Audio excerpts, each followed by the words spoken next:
Hey guys, welcome back. All right, so what I thought I'd do today, so this will be video number 3, all right?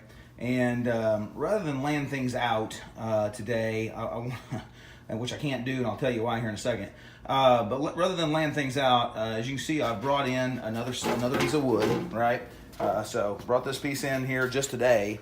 And the reason for that is a couple things I want to talk about. One, talk about knowing your plans before you go in here and chop things up, right? So, what I've done is just simply made a mistake, right? I came in here and started milling out this lumber while I'm talking and to you guys and all that kind of stuff, and my plan for the door of this mantle clock was to joint a couple of pieces together, which is fine. We can do that. But what I just simply didn't do was pay attention to the plans. And the deal is, the door on this clock, the door itself, is only 7.25 inches wide. Okay, the whole clock's only 8.5. So here in my mind, I'm thinking 13, 14 inches. Gonna find a piece in the bottom piece on the bottom piece of this wood right here is almost 8 inches. Okay, so I'm thinking, well, I'd have to joint down a piece like that. And you can see about, I don't know, 1, 2, 3, 4, 5 pieces up.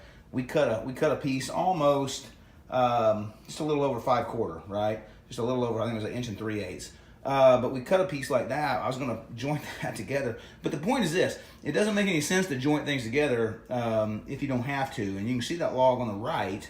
At one point on that thing, and I measured that just a minute ago. That thing's 9.5 inches wide, right? And that'd be without me having to use, still using all heartwood, not having to use the sapwood on the edges, the white portion, but just all center heartwood. I can cut that thing, maybe 8/4, right, which is 2 inches thick. And worst case scenario, if I do have to joint something, I can. But at any rate, I just, the bottom line is I didn't pay attention to what I was doing, and I cut, boards that weren't wide enough because I wasn't paying attention to the plan. So the lesson here for me and for everybody, take a look at your plans before you go in here and start milling out your lumber. Right now, if you went to the lumber yard and just bought a bunch of 5/4, 6/4 stock, fine. Then you can lay it out and you don't have to worry about that. But if we're going to do like what we've been doing here, just taking some old firewood, or even if you've got some lumber, that goes down around you somewhere that you want to take and run through your bandsaw and mill lumber up from that's great. You just got to pay attention to what you're doing. So anyway, what I thought I'd do is talk about a couple things here. Number one, I want to talk about moisture. I talked in that last episode about moisture. I talked about a Harbor Freight moisture meter, and by the way, here that thing is.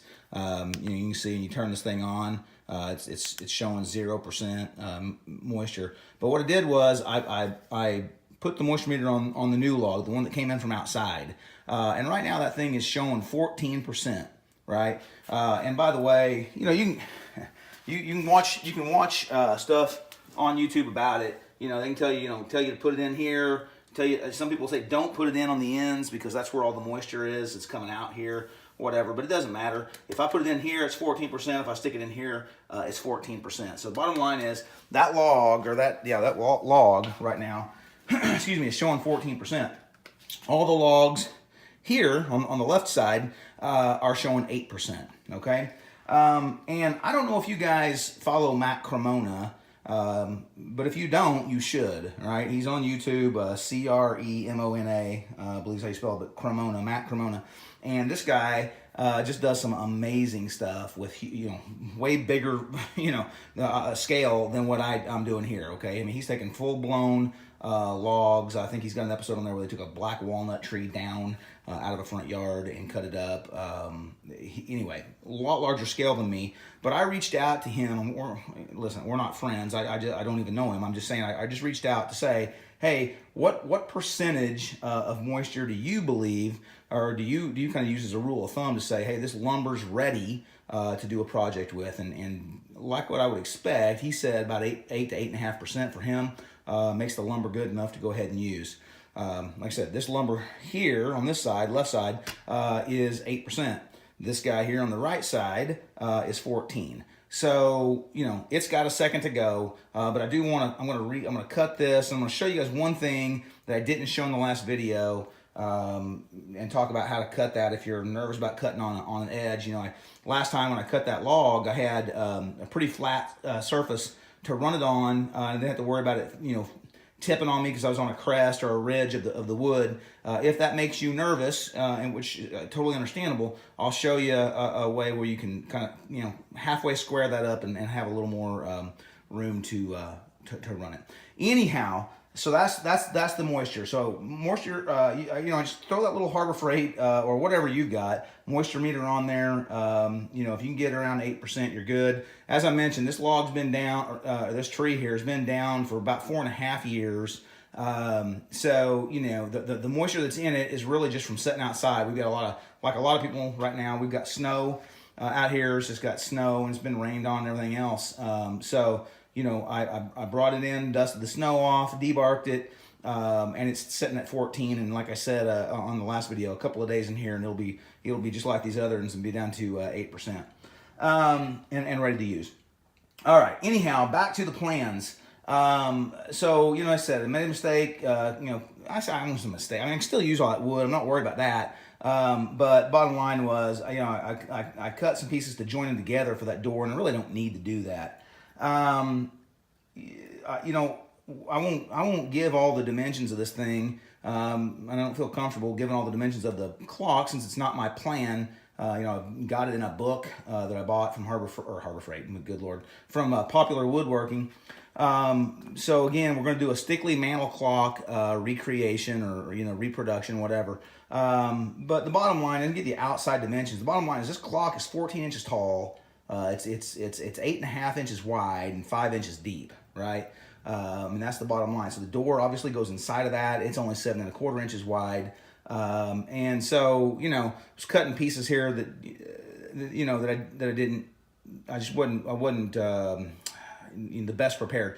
Again, and the other thing is a lot of the stock is only 5/8 inches thick, in this, on the final dimension.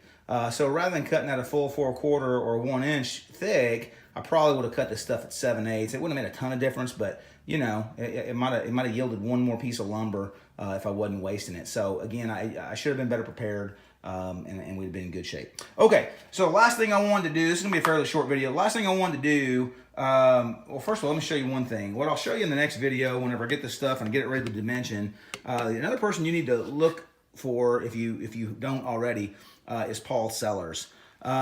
This guy is awesome. I mentioned his stuff in the you know, when I talked about wanting to make a mallet, but he is an amazing woodworker. He does everything by hand, but he has a layout method for dovetails. I don't know if you can see that there. I hope you can. But this particular clock has a total of 13 tails and pins, and I'm counting half pins. Or you know, half pins over there as that. So as you can see, I got 6 actual dovetails, and then there's 7 pieces of waste, you know, there. And so to do that in only 5 inches is pretty, you know, is kind of a big thing. And so Paul Sellers has a really great video on how to lay that out. I kind of did that with a pencil, and I'll kind of walk y'all through that on the next video. But you know, definitely credit goes to him. I use a lot of his methods a lot of the time. Okay. Anyhow, back to here. What I plan to do, and let me get this set where you can see. What I wanted to do was show you guys what I didn't show last time. And so you know, I had on that last time that I cut some lumber, I had a pretty flat piece. All right, let me get this out of the way here. I had a pretty flat piece to run on the bandsaw. And as you can see here, you may have been thinking to yourself, yeah, but what do you do if you know, you got you know, it's only half, right? You got a half a piece of lumber, and no matter which way you turn it, you're running on the ridge, right? And if that makes you nervous, which is understandable, I thought we'd talk real quick and show you real quick on what I do in that situation. So like I said, that log was actually set up pretty perfect. to where I can run it flat, but flat. But this one here, clearly we're gonna cut on this face, right?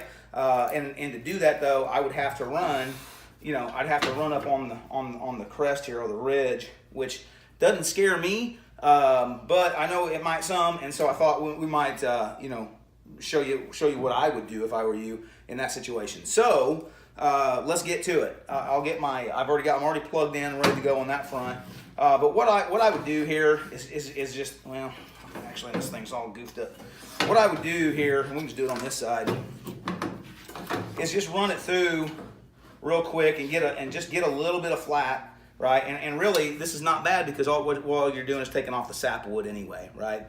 But I can run it here, take this end off, and then whenever I turn it around and set it on this flat, you'll have you get it, right? You'll have purchase on the table. You won't be running on the ridge, and if that makes you uncomfortable to do that, this ought to make you more comfortable. Okay, so what I'll do is go ahead and get this going.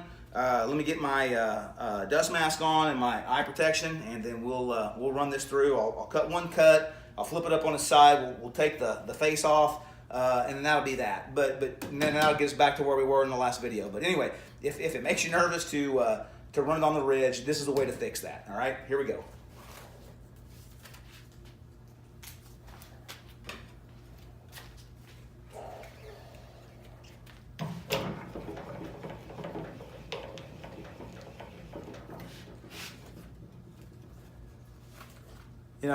Too, I like to move this thing, I like to move this down where the blade is stiffer, right? Clearly I'm getting close to the fence here, and so it's all right. I mean, I'm not touching. Now, when I flip it up on its side, clearly we'll have to move it back up. But just moving that down so the blade's more rigid, okay?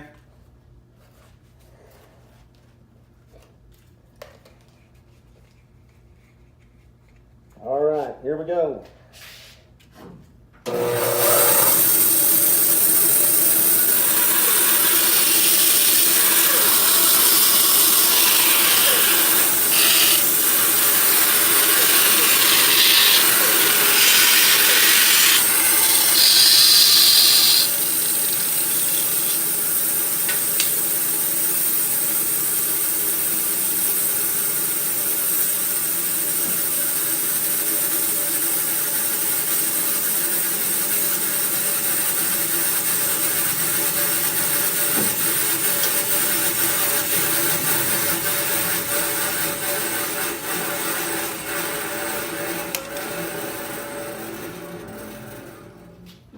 All right, so as you can see here, we've got us a kind of a flat piece right now, and we can run that on there, no problem, without worrying about a bunch of. I mean, it's not, it's flat enough. My point is, you're not running up on the crest or the ridge of a wood. So if that makes you nervous, like I said, this will take care of that. Now, what we want to do here, like I said, is get this thing shaved down, and I think that's pretty close. I may have to run 2 passes here because I can't tell if this is further down. I think it is in the back, and that's all right if it is, but we'll run it twice. All right, here we go.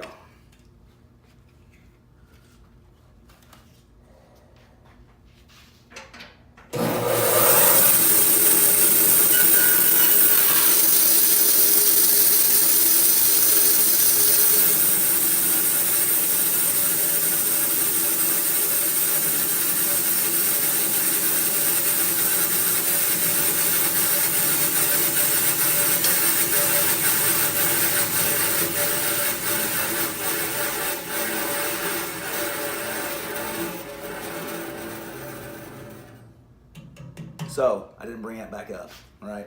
Like I just said I was going to do. So as you can see here, we got about there, and I thought, this is going to be in the way, and it is. Raise it back up, and we'll be good to go.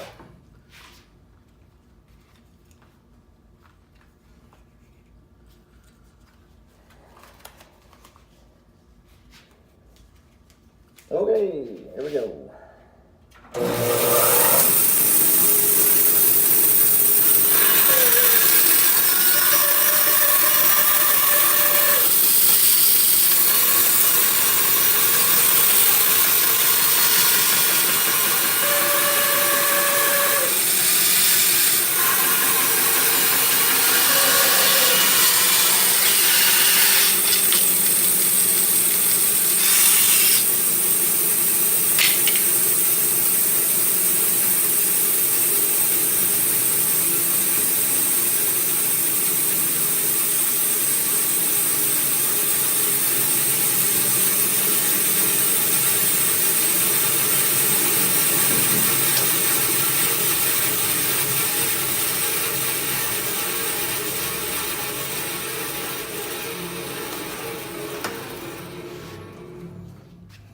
Okay, as you can see here, I don't know if you can see that or not. Try to make sure you can get it in there.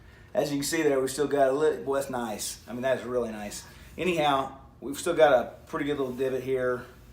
Man, maybe almost a ½ inch divot in there.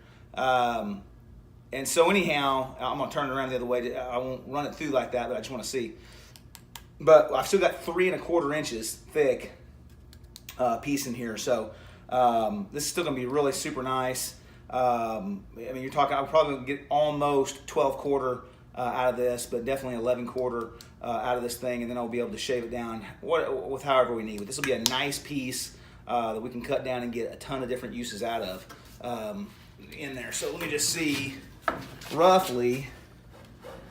Yeah, that'll take care of the rest of it right there. So we'll run it through one more time, and we ought to have a nice flat surface here and a flat surface here to grab here. So all right, let's do one more cut, and then I'll let y'all go.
Okay, so that got us down.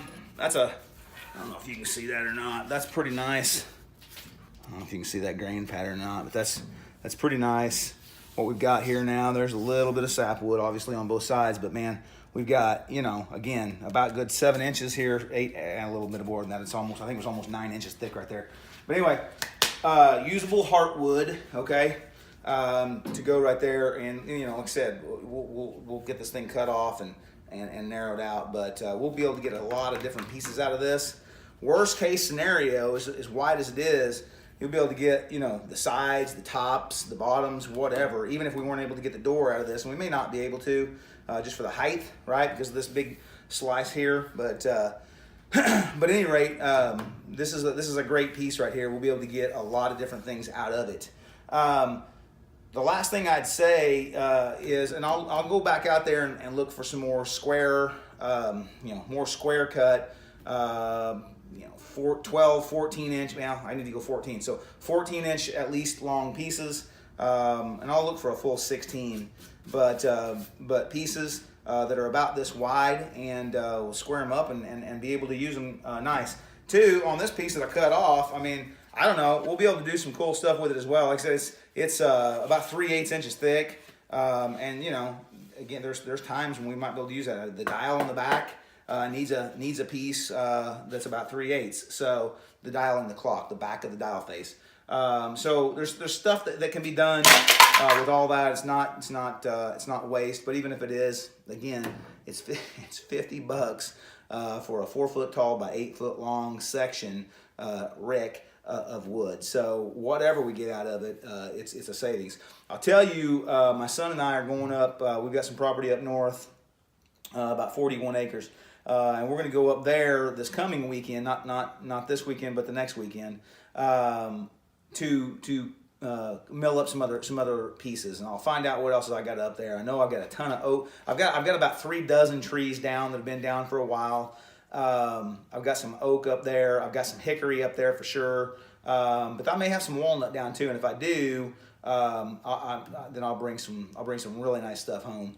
From there, me and him will grab that. So at any rate, may take y'all along and let you see some of that stuff. But hopefully, if running a piece of wood through your bandsaw on the ridge here makes you nervous, excuse me, then hopefully that makes it a little easier in your mind. The other thing I'll tell you guys, there's plenty of videos out there. You may say, well, I don't have a fence like that, and I know a lot. I had the bandsaw I had before had a fence. It was about this tall. And so, there's a lot of videos out there about guys who may just, I've got a crosscut sled behind the camera there for my table saw, and you can make something like that, a little sled for wood, and I know they screw into the back of it and hold it on there, run it through, trim a good flat piece off, and then you've kind of got that. Then you can, use the small fence and run it through several times, or you can leave it on that. On that sled. But if you get a nice rip fence, then you don't have to mess with all that stuff. I don't like using, the more stuff you introduce, it's just a hassle to me. This is a lot more fun to play with it to me, and mill this stuff up. So anyway, I'll cut the rest of this up. I'll get it stickered. But I wanted you all to see this and I want to talk about the moisture, which is again 8%. That's fine. All that's 8. This is 14, but it'll be the 8 in just a flash. And then and like I said, this is the importance of looking at the darn plans. I probably wouldn't have cut that lumber up any differently. The only thing I might have done, those very first 2 slabs we cut that were and I think I did it without you. But they were 1 inch thick, a piece, so 4/4. I probably would have cut that at least 8/4, if not 12/4, to have a nice, big, thick, wide piece. I can't joint that right now. So that down there is about 8 inches wide. I was needing 7 1/4, so I'm still probably good. I could use that there, but it'd have some sapwood in it. So again, if I had cut that a little thicker.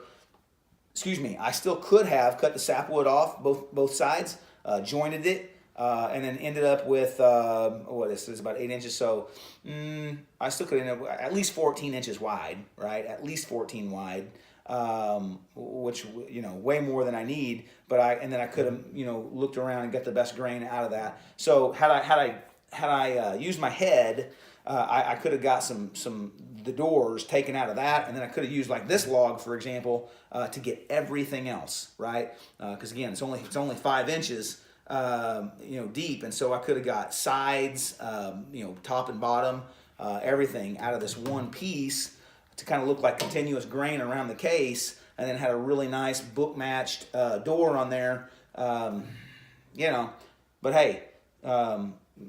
It's just, that's why I want to talk about it. All right. Hopefully that was helpful to you. Like I said, I'm going to see what I can get out of this. I'm going to see what else I got out on the stack that I might be able to get. 14 inches tall and 7 1/4 inches wide. To get a door, I'd like to get one good piece if I can. But if I can't, I'll look for a piece that's, I might be able to find a really nice, and I actually probably have that one down there. You know what? Hold up. Let me just look. We cut, if you remember, a piece. There we go. We cut this piece that was 1 3/8 right here. That's got a lot. Nah, I don't want to get into that sapwood. So that's what I'm talking about. This is not paying good close attention. I got about 4 inches of usable space up here, but I've only got about 3 1/4 down here. I need 7 1/2 for the door to stay out of the sapwood. But again, if I'd used my head, I'd have cut at least 8/4 on that very first piece that was 8 inches wide, and we'd have book matched it and been good to go. So now I'm gonna have to go back out there and look for another piece to pull this door out of. Again, if I can find one 7 1/2 on its own, awesome. But if I can't, then I'll book match. And I'll need to cut, like I said, it's 5/8 inches anyway, so even, this was 1 3/8, that's cutting it super close. I don't even know if it had any movement whatsoever, which none of that has yet. I think I said on the last video that one of those was starting to cup a little bit, but it's not. It was just a crack that was in the center, and it looked like it was a check on the end. I said crack in the center. It was a check right in the center on the end, but it doesn't run all the way through. Excuse me, it does not run all the way through, so, it's fine. Anyhow, I'll go out and find another piece, but I didn't want to cut this up and then all of a sudden have an 8 inch wide board, and you say, well, where in the world do you get that from? I'll show you where I get it, but So that's the deal. Got to pay attention to those plans. I did not. No biggie. None of this is waste. But again, if I had went to a lumber yard and bought this stuff, boy, I'd be mad right now because I'd be out some pretty good cash. All right, guys. Well, again, I won't belabor the point. You get it. But hope that helps. We'll put up part 4. Like I said, I'll get this stuff milled down. We'll let it dry out. Make sure everything is at least 8%, and then we'll come back and we'll start laying stuff out. And we'll talk about that that dovetail layout from Mr. Sellers. Again, two people to check out: Paul Sellers, Sellars, on YouTube. Just a fantastic woodworker. All hand tools, but I love his videos. They're really long, which I enjoy. 20, 30, 40 minutes, right? Doesn't bother me a bit to sit down. He's got a real soothing voice. Sometimes I fall asleep and I got to go back and rewatch, but his woodworking is amazing. And then the other guy who I really like a lot, I listen to that Wood Talk podcast, and one of the guys on there is named Matt Cremona, Cremona. But boy, his milling of urban, I think he calls it urban logging, right? His milling of urban logs is just, to me, it's fascinating, and it makes me want to go buy a large bandsaw mill to do big logs and just have these. He's got massive slabs, cuts things 3 inches thick, 12 thick. And has wood for days. Stuff that would cost us tons and tons of money to have. So anyway, go check those 2 guys out. Excellent stuff. Just trying to kind of give back a little bit of that with my own flair on it. Okay. Any rate, appreciate it. We'll get part 4 up and start laying this stuff out and start laying out those dovetails and get this and start putting this thing together. I'll get the case of the clock put together and we'll move a little faster. All right. Take care.